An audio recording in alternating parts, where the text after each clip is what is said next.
The story of Malchus, the servant of the high priest whose ear was cut off by Peter and healed by Jesus, is a brief but deeply revealing account.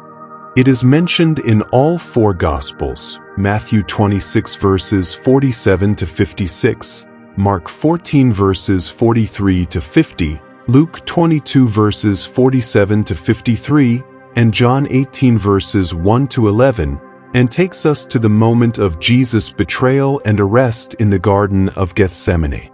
In this episode, we see the contrast between human impulses of violence and Jesus' divine compassion, even in his darkest hour. Do you want to hear more stories about the characters who were part of Jesus' life and the biblical universe as a whole? Give this video a like and subscribe to the channel, because every day we reveal a new character with an inspiring story. The night Malchus entered history was one of the most tense and emotional moments in Jesus' ministry. He and his disciples were in the Garden of Gethsemane, a grove of olive trees at the foot of the Mount of Olives. There, Jesus had spent hours in prayer, in a moment of deep anguish, knowing that his time had come.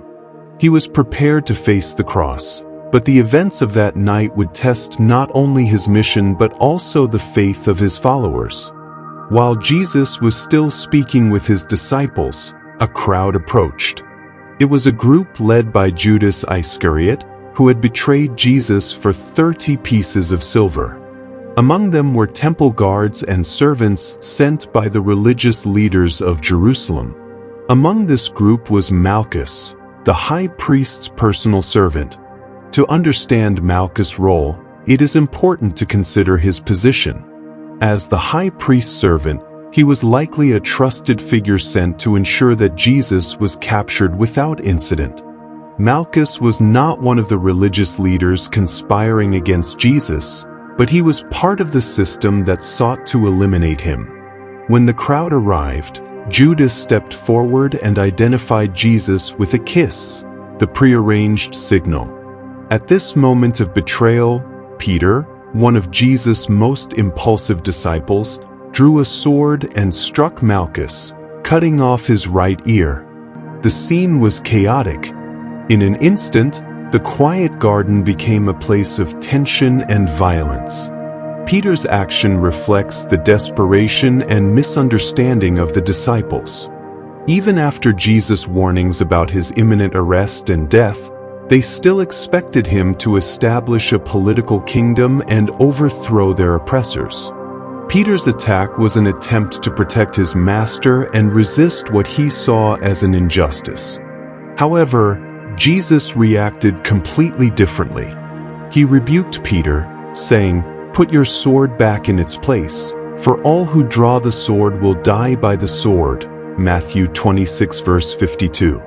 This response revealed Jesus' character and his understanding of the divine plan. He was not there to resist arrest but to voluntarily submit to the Father's will. Amid the chaos, Jesus did something extraordinary. He touched Malchus' ear and healed him, Luke 22 verse 51. This act was the last recorded healing of Jesus before his crucifixion, a gesture of compassion in a moment of extreme tension. Imagine the impact of this miracle on Malchus.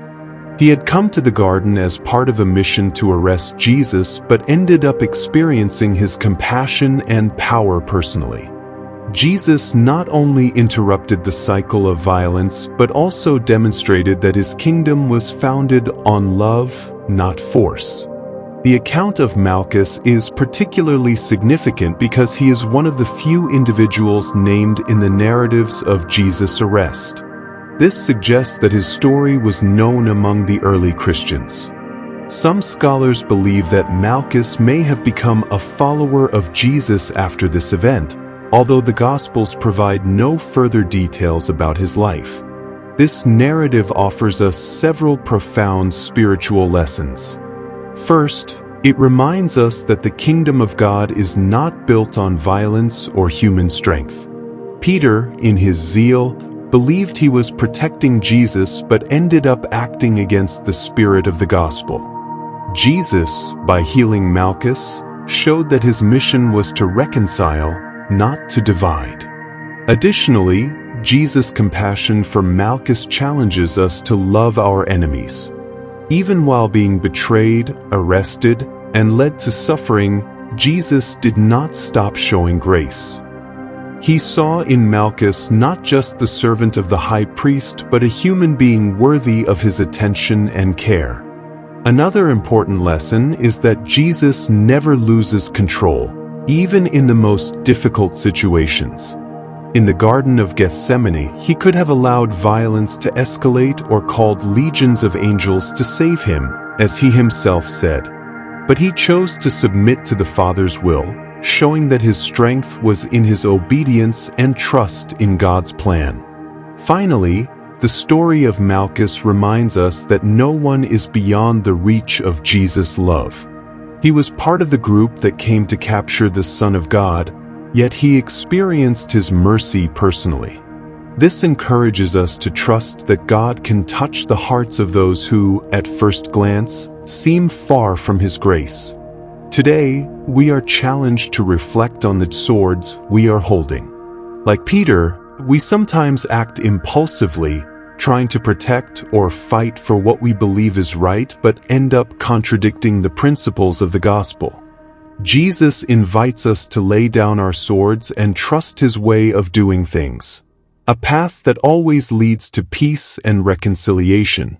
If you liked this video and want to know more about the characters that surrounded the life of Christ and formed the rich biblical story, don't forget to like this video, subscribe to the channel, and send this video to your friends. Turn on notifications to know when new videos come out.